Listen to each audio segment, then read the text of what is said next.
Good afternoon, Wayzata, Orono and Long Lake. I'm Sun Sailor Community Editor Jared Huizenga. Today is Thursday, February 12th, and here's what's going on in your area today. Today we'll be looking at some of the stories featured in this week's edition of the Sun Sailor, which hits newsstands today.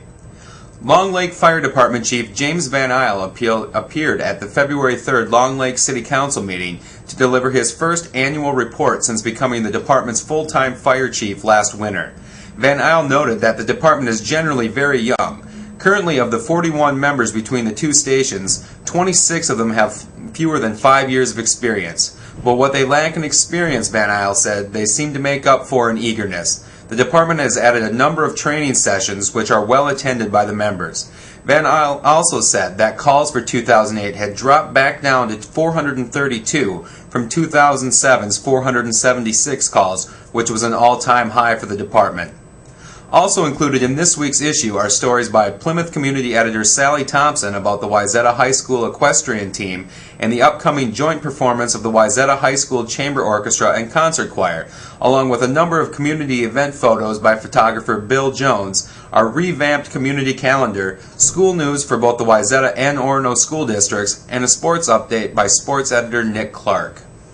On our opinion page, I had the chance to give my 2 cents on the debacle that is the signage along the new Highway 12 headed toward Orono and Long Lake.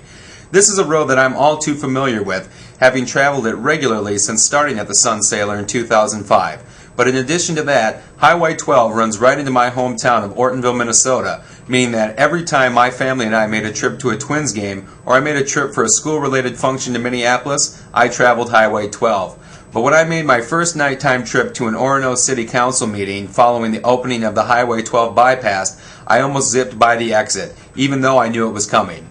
I now understand the frustration of the downtown business community and other members of the community that have voiced their displeasure. But I also feel that pointing a finger at local officials for the problem is unjustified. The blame for the whole problem with signage should be placed squarely on the shoulders of MnDOT. It's obviously a huge entity with a lot of red tape, but by not putting an obvious sign up that said something like Old Highway 12 next exit or Orono Long Lake next exit, right away seems to lack a lot of common sense. At least that's my opinion. The full versions of these stories and a lot of others can be found in today's issue of the Sun Sailor and on our website, mnsun.com. The Hennepin County Sheriff's Office has launched a new online television program to help track down the county's most wanted felons. mnsun.com online editor Greg Huff filed this report. Bad boys, what you gonna do? Hennepin County is coming to YouTube. Sheriff Rich Stanek on February 10th announced the launch of a YouTube television program, Hennepin County's Most Wanted. The program will feature booking photos of the county's top 10 most wanted fugitives, as well as photos of about a dozen other people wanted on felony warrants. The program is designed to get tips from viewers. Said Stanek, "We've always been impressed how the public is willing to help law enforcement with information." He added that the program will be an especially effective way to reach young people with a public safety message. Hosted by Sergeant Howard Edwards, the program will appear on YouTube. I want to welcome you to Hennepin County's Most Wanted. This program is designed to help keep our neighborhoods and cities safe. Our deputies need your help to lock up criminals and suspects who are on the loose. The Hennepin County Sheriff's Department and Crime Stoppers in Minnesota co-produce the program. Broadcasting on YouTube is another step in a plan to use popular interactive technology to fight crime. Said Nick Luciano, Crime Stoppers of Minnesota chair, "This keeps pace with how people communicate with popular technology. We already receive most of our tips from our website. More than 18,000 warrants are active in Minnesota.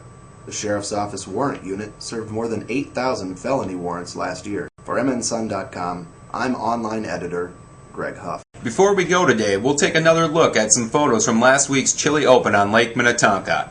For Wayzata Today and mnsun.com, I'm Jared Huizenga, and I'll see you tomorrow.